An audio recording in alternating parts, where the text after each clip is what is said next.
So today in Rambling with Anthony and Aaron, which we're still trying to determine a name, we're talking all the Batman news today. Michael Keaton is back, but without a back flick. Maybe. This is Rambling.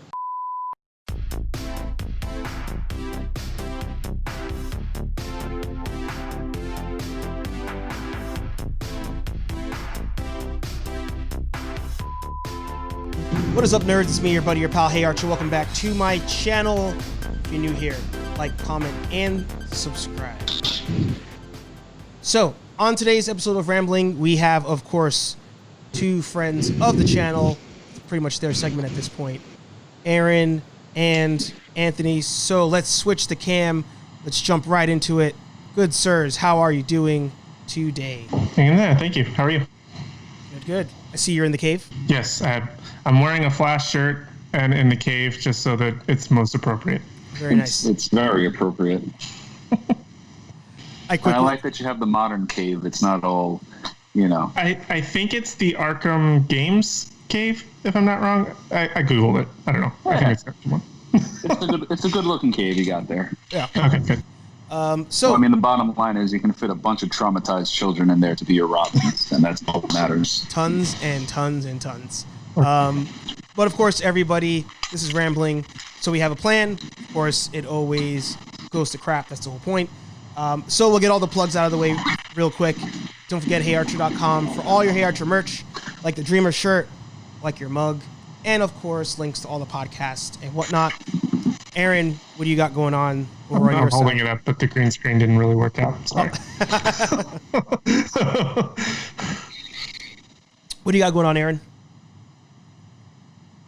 Well, last time I said nothing, I actually had a lot going on, so I'm going to actually tell you that I have a lot going on. I've got new videos coming out all the time. Got my cinematic relates every single week on Thursdays. Doing U reviews. I already have season 1 up. Season 2 will be shortly. I'm sure there's other videos I've got down the pipeline that I don't know when they're coming out. But yeah, videos all the time. Very nice. And of course, Senor Anthony, what do you got? Latest episode of Rambling with you fine gentlemen, and that's about it. I knew that was the answer. I just felt like asking you anyway out of courtesy. I know. Well, I appreciate it. Always like put me on the spot. What are you going to have to promote, Anthony? Nothing. You guys? Works for me. Works. Hey. We appreciate it. All right, so today, in sad news, we had the passing of Joel Schumacher, who was a Batman director, of course. I could be wrong here, but it was Batman and Robin that Joel Schumacher did. Am I correct there, guys? And Forever. And Forever, too? Yes. Okay. Mm-hmm. So, not two of the top Batman movies, but classic and memorable for all of us, for sure. Sort of sad news on that. But I was wondering if the Batman news with Mr. Keaton was influenced by this at all, where they're just kind of like, oh, let's push some good news out in the Batman world. But, I don't know, do you guys have any thoughts on Joel, or should we just jump over to the other stuff? I know a lot of people give those movies a lot of slack, that like they don't like them at all. Yeah. But actually I've noticed a lot online. There's been a lot of resurgence of people being like, oh, Forever wasn't that bad. Right. There's still no justification for Batman and Robin yet. Right. But I still love them for what they were. They were campy and cartoony. I think they felt like the most comic book come to life. But nothing, I mean, I still enjoy them for what they were. But I don't think that the good news, bad news was a duality here. Because I heard about the Keaton stuff and then the Schumacher stuff like an hour later. So I think that's the way I heard it, but I don't know what order it happened.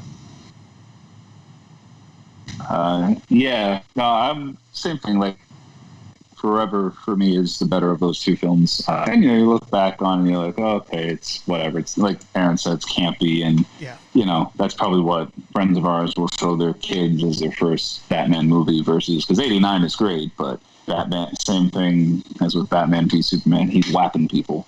Yeah.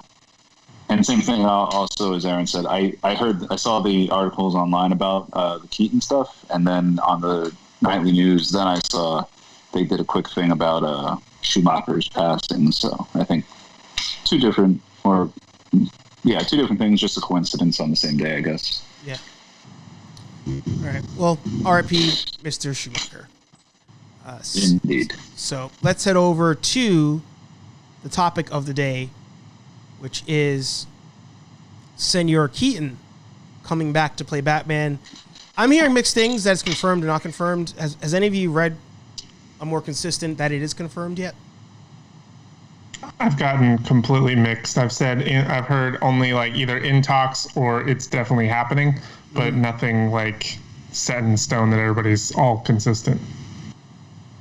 Same. I think everything I've seen has said he's in talks, but they're releasing it, so maybe it's closer to being a real deal than not. Mm-hmm. But I don't think I've seen anything that's like, confirmed Keaton signs blah blah blah picture deal with Warner's. Right.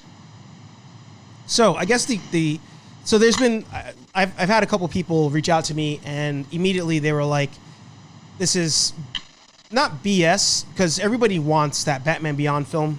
I think most people want the Batman Beyond film, and that's where we all kind of assumed that Keaton would come into play for that. And some people have come back and saying, since it's going to be in Flashpoint, that they're afraid he's going to be replacing now the dude's name is escaping me. Who's going to play Thomas Wayne? Ben Affleck? Oh. No. Jeffrey D. Morgan? Yes. Well, there's that too, actually. Because it's both. People are not sure which way it's going to go. So my thought, well, actually, I'll backtrack for a second. In Flashpoint, my not conspiracy theory, but my theory is you're going to have the Thomas Wayne meeting Bruce Wayne type thing, potentially, or Flash runs into the future by mistake, sees Michael Keaton Batman, but then does Flashpoint, sees Thomas Wayne, separate characters. Do you guys think that's potentially the same thing that we'll see? I don't know how they're going to play it, to be honest with you. There's a lot of different ways that they could do it, because for some reason I've read things that like Michael Keaton's supposed to not necessarily replace Ben Affleck, right? But that's the one that I guess makes the most sense, unless Flash is just more or less skipping universes, going from the BVS and Justice League one into the Michael Keaton verse, then having to jump again to the Flashpoint one where Jeffrey D. Morgan or Thomas Wayne is Batman. So I don't know if he's skipping through the different universes or how that's supposed to play out, if they're connected in any way. Because the Batman from '89, even if he's reprising that, is very different from what we were seeing in the past. I don't know, how long ago was that? Like 2 years? Yes. So it's going to be kind of weird for them to try and explain that in terms of how it works. I kind of assumed it was just a different one. And then I also had a question of, are we getting to where Michael Keaton's going to be led up to be the Bruce Wayne from Batman Beyond? Or are we going to get like a Kingdom Comes type where he's going to be like in like the sort of like tech suit type of thing that's kind of keeping him going still? Like they did with the Crisis on Infinite Earths, where Kevin Conroy did that. But I couldn't really tell which one they were maybe going to go for, but I have no idea.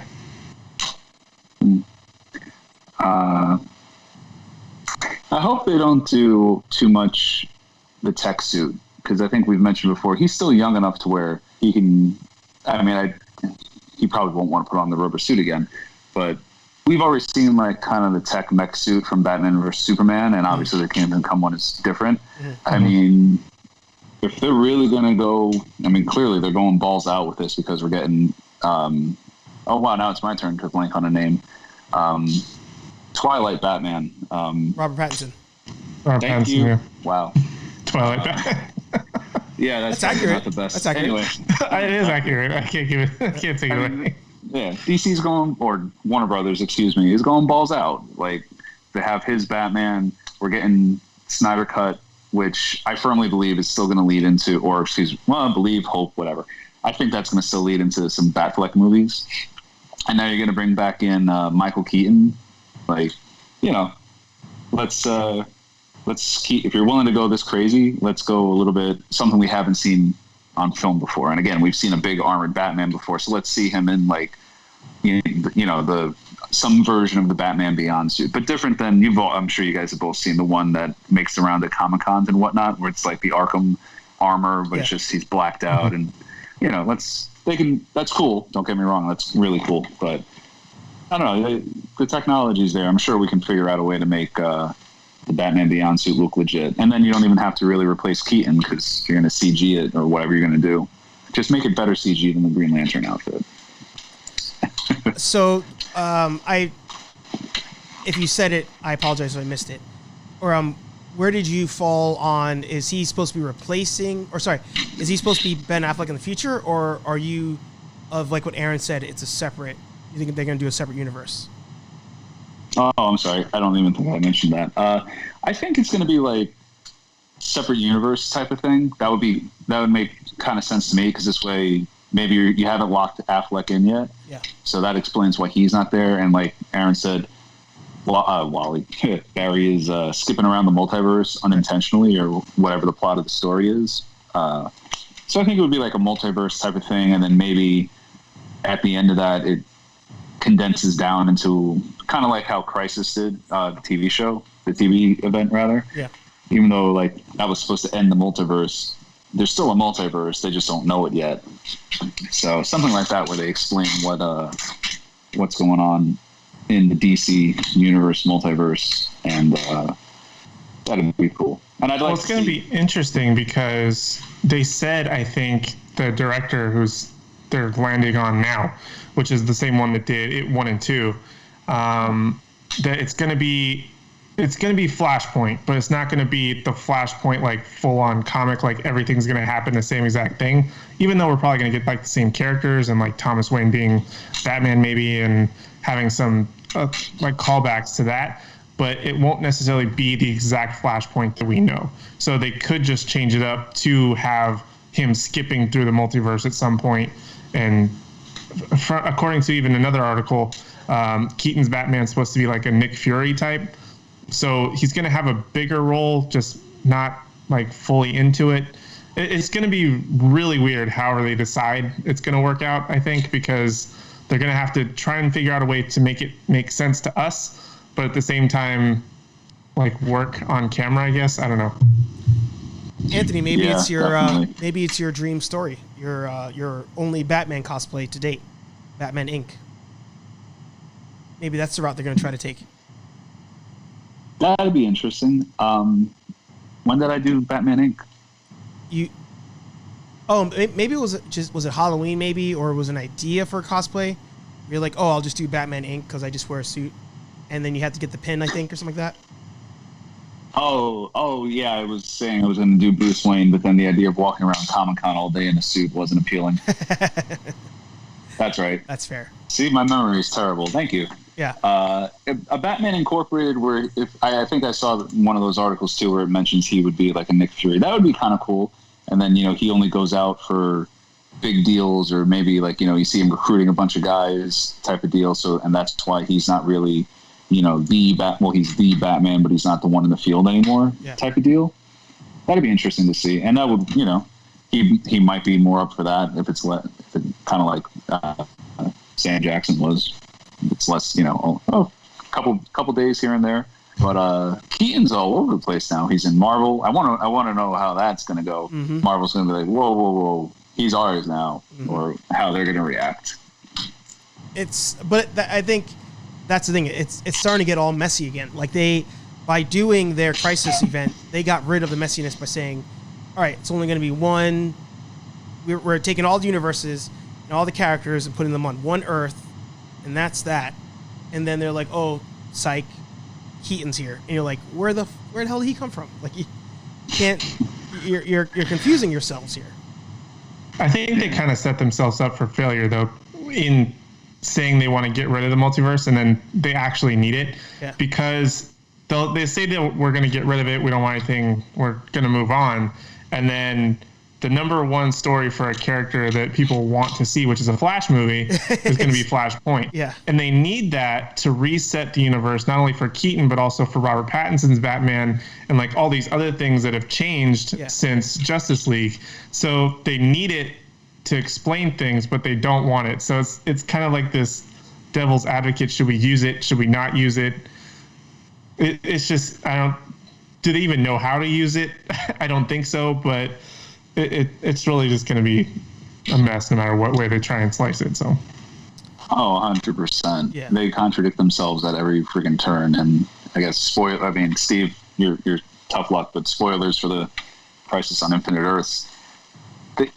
I kind of said they totally negated what they said. The multiverse is collapsing, blah blah blah, and now the main characters think most of them are on, I think, Earth Prime or Earth 1, or just Earth, because they don't think. But in the credits for the show, for the series, you see other Earths again, I think, or at least you see Brendan Routh's Superman do a fly out in space. So right away, again, okay, the original Crisis, there was one universe after that. But that stuck for a while. Now these guys, they couldn't even make it through the end of the television episode, keeping to what they wrote. And also they screwed themselves by introducing Ezra Miller's Flash in that one quick scene. Yeah. Because, again, okay, so there is a multiverse, because you didn't wipe him out and say that the TV actor is now the Flash. So, I mean, they like always, they have to get their ducks in a row. But I don't care. I'm just excited to see Michael Keaton back in some way, shape, or form as Batman. So maybe 2020 is starting to turn with this news. Who knows? Maybe that's too hopeful, but screw it. But you were saying that you don't think he'll get in the suit. Say what? I say even you were saying you don't think he'll get in the suit. I don't think he'll get in the old suit for sure. I mean, and the technology has come a long way from what everybody says, for everybody, all the actors and whatnot. But, I mean, look, you throw enough money at somebody, they can get him back in some version of the suit for one quick scene before, to establish why he started doing the Batman Incorporated type of stuff, if that's what they wanted to do or something. But I don't care. Just kind of like in Batman Beyond, the cool shot where all the old costumes on the wall in the cases.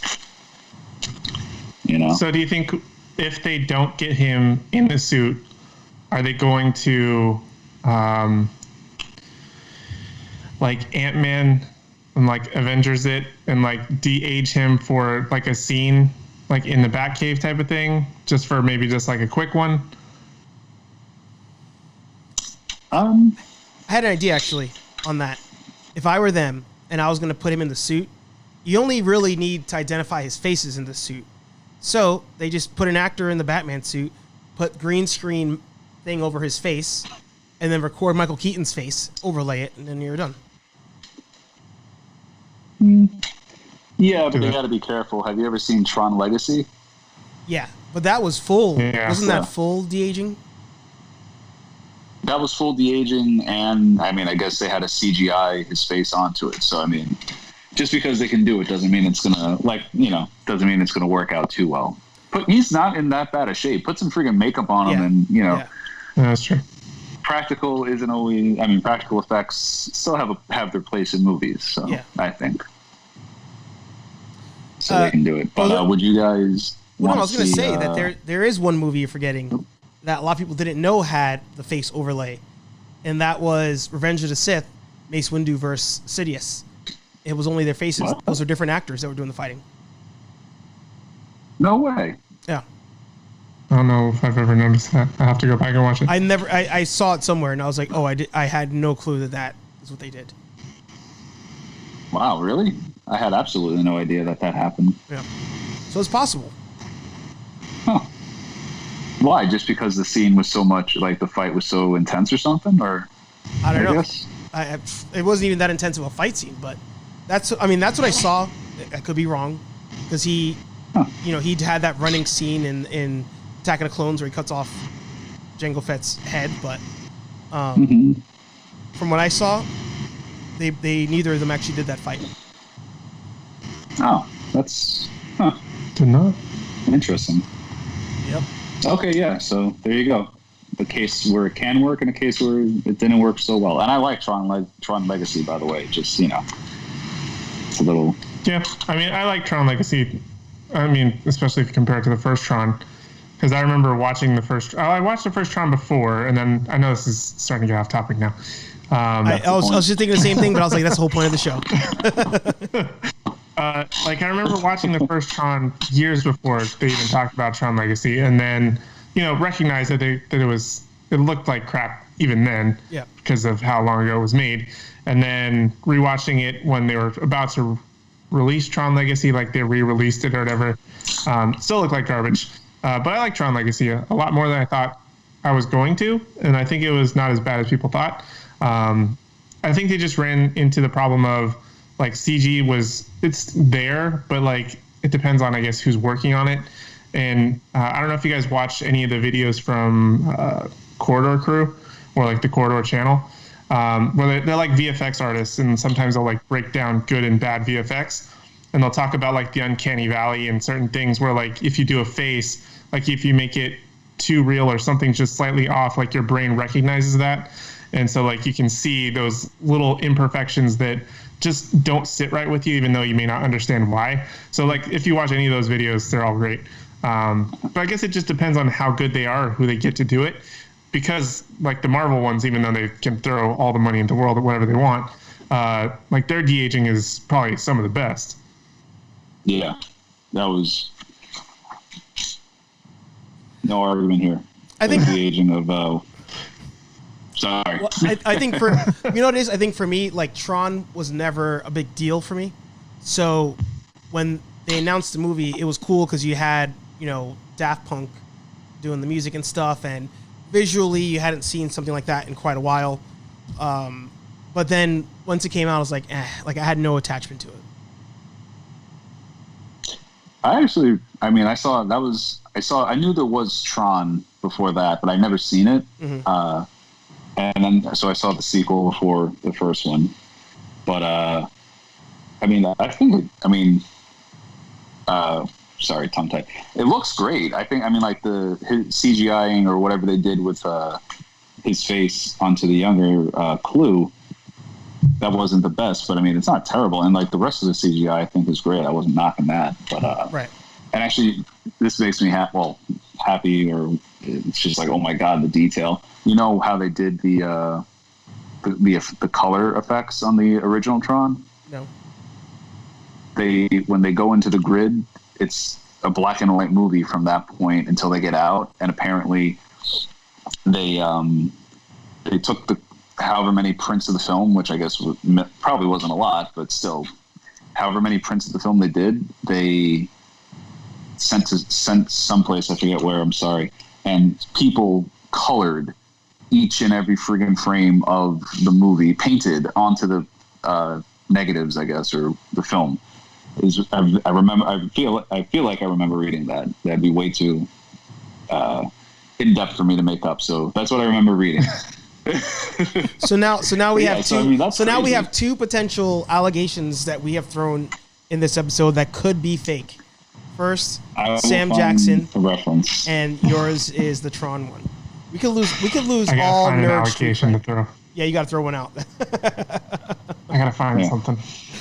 Throw something out. He's gonna say Michael Keaton's been dead for 30 years. It's been clones the entire time. How else could he stay so good? Yeah. How could Mr. Mom look so good for so long?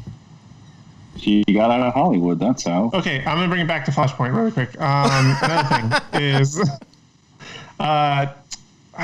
Ray Fisher is supposed to come back too. Yeah. From what I've heard, as Cyborg, which I'm hoping is a good thing because he got upgraded at the end of Justice League, like with the more cyborg armor that we kind of know. Yeah. Even though everybody hated on the other one, so I'm hoping that he'll come back for that. But you have Cyborg. You have Cyborg and Doom Patrol, though. Sorry, Anthony, but Cyborg and Doom Patrol. That's screwing that part up. But go ahead, Anthony. Oh no, I'm just saying. Like I had heard he was coming back too, especially after all the Snyder Cut information dropped. But Steve, to your point, that just further what we've been saying this whole time. They're a mess, and I think we're gonna have to honestly. I think us hoping that any sort of order comes out of this is a lot of wishful thinking. I think we're really going to just have to accept the fact that, okay, there's a young Batman movie with Robert Pattinson. There's the HBO Max. Maybe there'd be an HBO Max film series or mini series, however they want to do it, of the DCU, Snyder's DCU. And then you have DC Universe, CW. I think it's just. Well, I mean, CW is always going to be its own thing because that's still, quote unquote TV on the small screen. It's the streaming stuff you got to worry about. But I think we're going to have to just, honestly, guys, I think we have to get used to the idea of some chaos for. And there's going to have to be separation too, because they can't say it's all the same thing when I feel like they're just continuing. I feel like whatever they're going to make, it needs to stay within the confines of that universe. Don't worry about building out all the other stuff, because otherwise it's not going to make any sense. And then something else I was going to say, I forgot. Oh, the cyborg on Doom Patrol just doesn't look right. No. I don't know if it's just like it looks so cheap, or he just looks like he's a small guy and it just doesn't work out. I think it may just be his physicality with it, but it just doesn't look right. I know the guy who plays him looks very much like, I don't know if this is probably not in your guys' realm, but did you ever watch like a Disney Channel show called Famous Jett Jackson? Yeah. He looks like that kid. Oh, R.I.P. that guy, by the way. I think that's the guy. Yeah, I know. He died. He died, yeah. I don't know his name, but like he looks like that guy. He does. Every time I see him, I think that. And that guy was Cyborg, if I'm not wrong, on Smallville? Yes. Actually, yes. So, yeah. So I just feel like they all, I don't know. Those two look the same, but the one on the movies looks the most accurate to me. Yeah. And it's one of, it's funny you say that, 'cause I thought the same thing when I first saw him. I was like, oh, he looks like that guy. Yeah. But what pissed me off was when I first saw Doom Patrol, I was like, oh, this is going to be like a super popular cosplay to do. And I was looking up, like all the different outfits he's worn, because people put together online like the cosplay list. Like you have to buy this brand jacket, this brand whatever, blah, blah. The sneakers that he wears, I was like, oh, those look like Air Jordans, but kind of different. And it turns out that those are all, like, the cheapest pair of that brand's shoe is like $800, I think, on sale.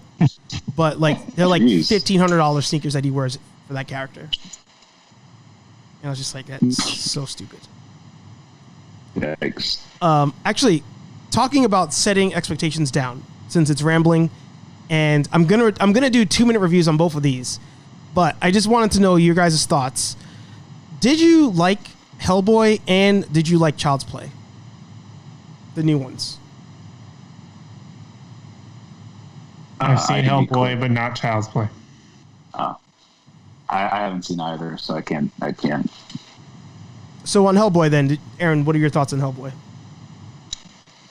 I don't think it was as bad as people said it was, like as garbage.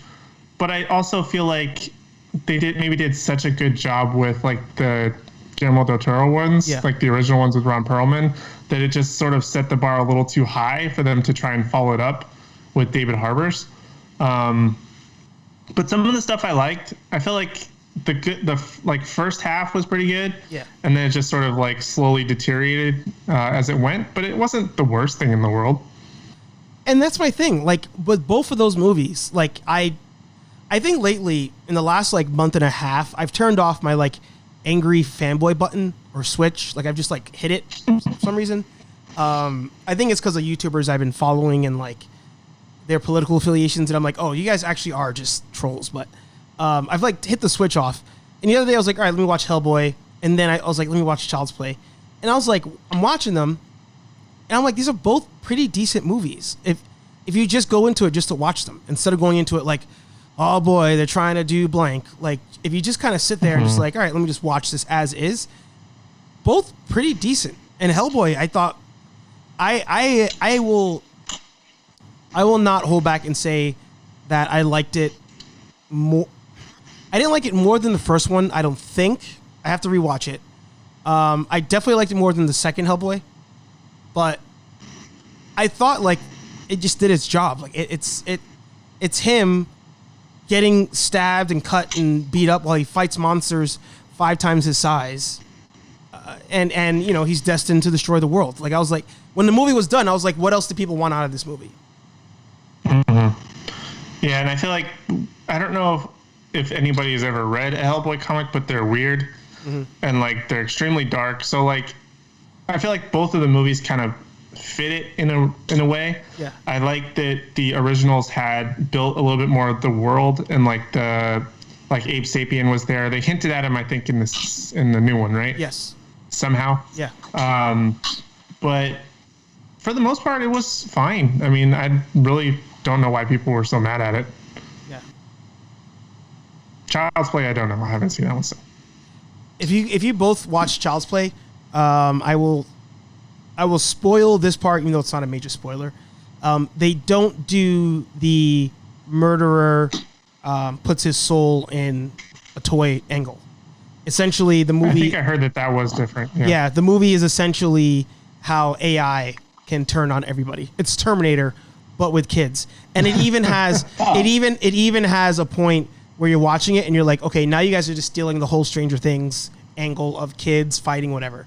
It's very brief, but it's essentially Terminator kids. It takes like all the fun out of it. Which part?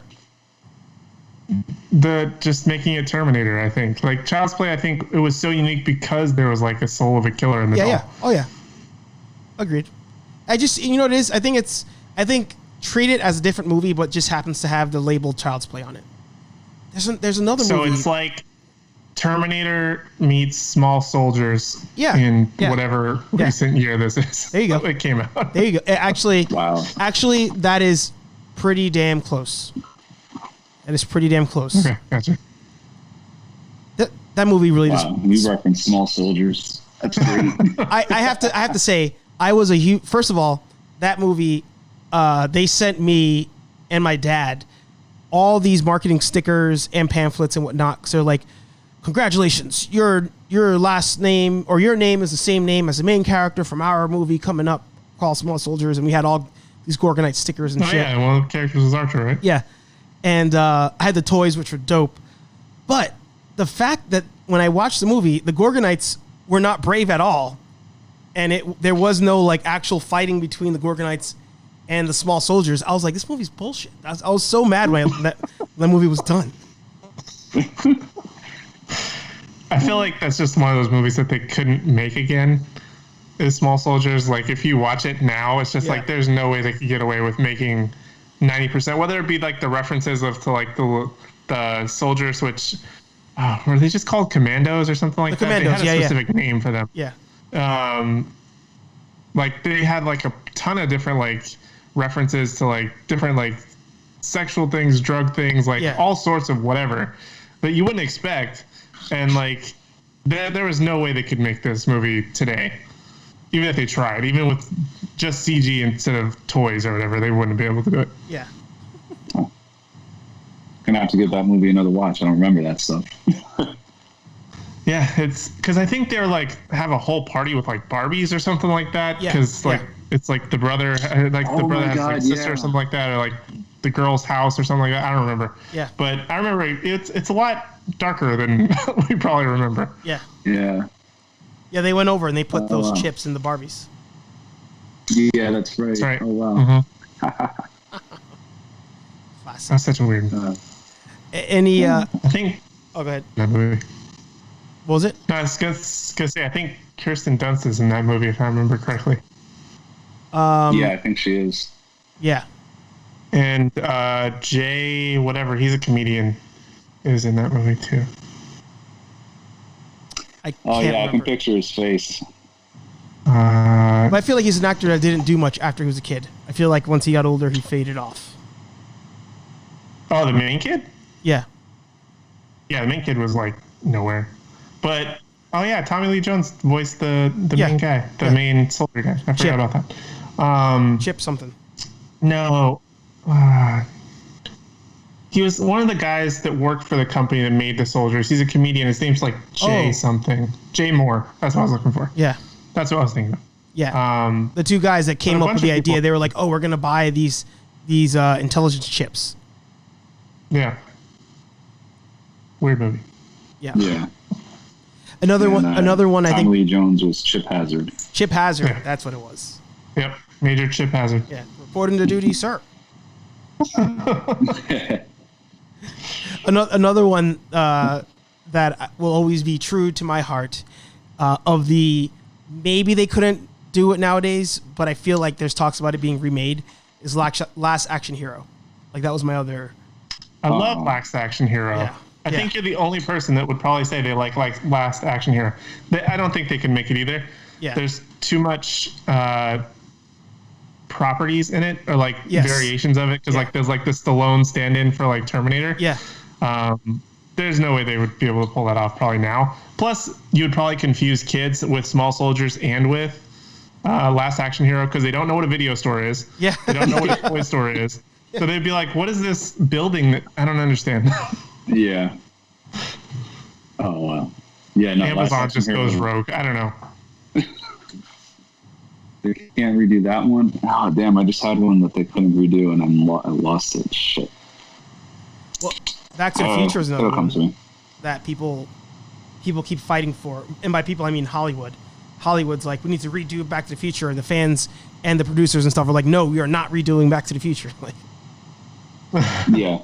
People are making an argument for it for like Tom Holland and Robert Downey Jr. because there was a deep fake of that. I don't think it would be done. I'm not saying it would be done, but if they wanted to make an argument for it, that would be the only argument that I think could be plausible for a remake of Back to the Future. I agree with you on that, but Tom Holland's even said, he's like, no, I'm not. He goes, yeah, I saw it. Or I think he said he saw it, but he was like, yeah, that's cool. No. He's like, I'm not touching that one. It's at least some of the actors are being smart because they're gonna get run over if they even be like, "Yeah, I would love to do it." So was that pun intended? Yeah. The DeLorean. Run over? Yeah. Yeah. Freaking Aaron with the dad jokes the day after Father's Day. Sorry. Yeah. Why not? Throw us in there. Any final remarks as we close out this week's rambling? By the way, if you've made it this far in our rambling series and in this episode, I think this was the least amount of rambling in an episode. But also, you should subscribe to this channel. If you have not, leave a thumbs up, head over to Aaron's channel, hit subscribe, and then head over to Anthony's Invisible Imaginary channel and hit subscribe on that one too.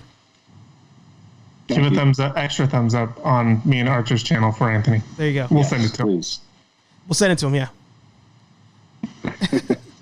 yeah. Any last remarks from anybody?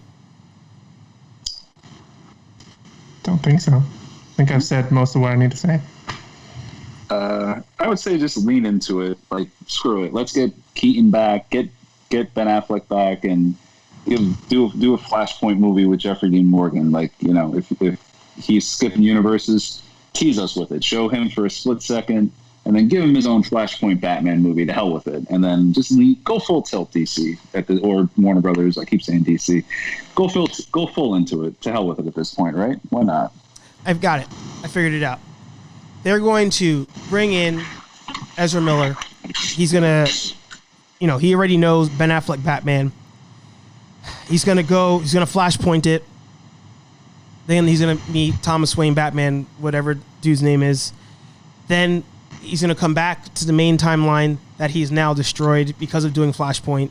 But he accidentally goes in the future, runs into Keaton, and it's like, whoa. And he's like, whoa. And then he runs back in time. And when he runs back in time, he runs into a Bill and Ted movie for 5 seconds. Yes.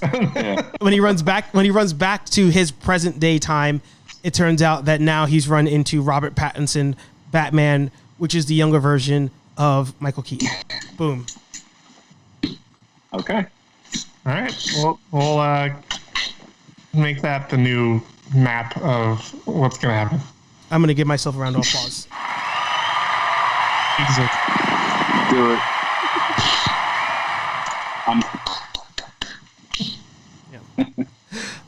You know what's funny? I know we're probably supposed to wrap it up, but I kind of had a similar idea where Ezra Miller's Flash would be in the Batman of Ben Affleck. Yep. Go into the Flashpoint. Yep. Where we see Jeffrey Dean Morgan is Thomas Wayne's Batman, and then as he goes back, something in my mind. Well, I guess it'd have to be a separate universe again. It would be Ben Affleck's older as Michael Keaton, I guess. but then how does Robert Pattinson fit in? But I feel like having that young Batman doesn't work anyway, unless they're all the same Batman, kind of. I don't know. Don't worry about it. It doesn't make sense. I was spitballing. It didn't work out.